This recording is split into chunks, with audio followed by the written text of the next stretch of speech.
We really are now living in cloud cuckoo land.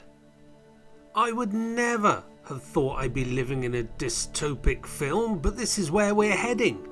Former soldier Tobias Elwood, who's now an MP, you may remember him, he was the MP that tried to save PC Keith Palmer during the Westminster attacks a few years ago.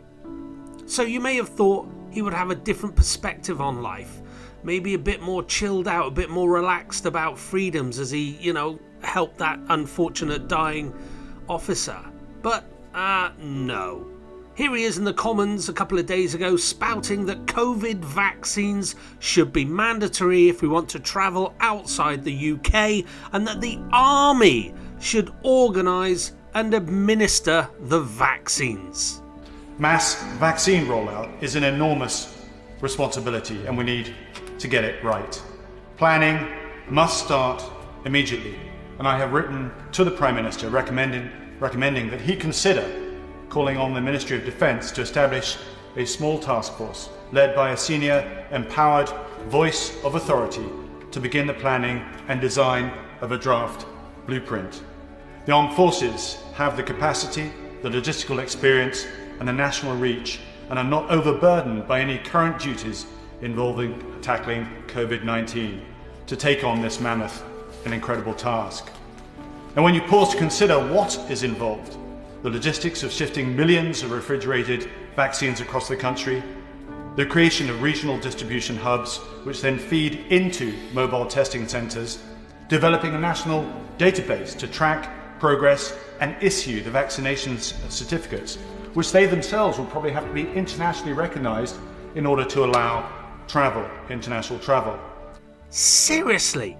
He wants the army to forcibly vaccine everyone who wants to go on holiday. This is where we're heading, people. Remember, it takes 10 to 15 years to produce a so-called safe vaccine. And you should know how safe the so-called vaccines are. Not very. This is why the government have a vaccine damage payment scheme. Because vaccine can damage people. Seriously damage them. Fact. And the COVID vaccine is being rushed to market in about a year to 18 months. How safe is that going to be? Not very is the answer. And who has his all-seeing eye all over this vaccine? Bill bloody Gates. Bill Gates, who isn't an engineer. Bill Gates never finished college. Bill Gates is not a doctor.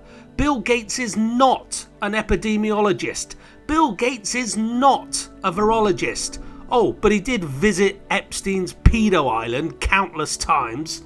So just how qualified is Bill Gates to oversee this vaccine?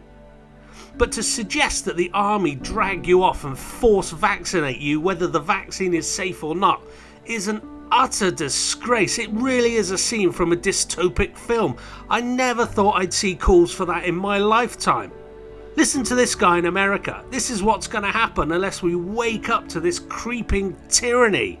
Let me put it very clearly. You have no constitutional right to endanger the public and spread the disease, even if you disagree.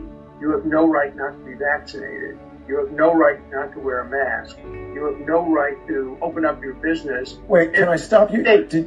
No right not to be vaccinated? Meaning if they decide you have to be vaccinated, we have to be vaccinated? Absolutely. And if you refuse to be vaccinated, the state has the power to literally take you to a doctor's office and plunge a needle into your arm. Is this what we want to happen here? People being dragged, kicking and screaming to have poison injected into them by the police or the army against their will? Just think about where we would be as a society if this happens. Unbelievable.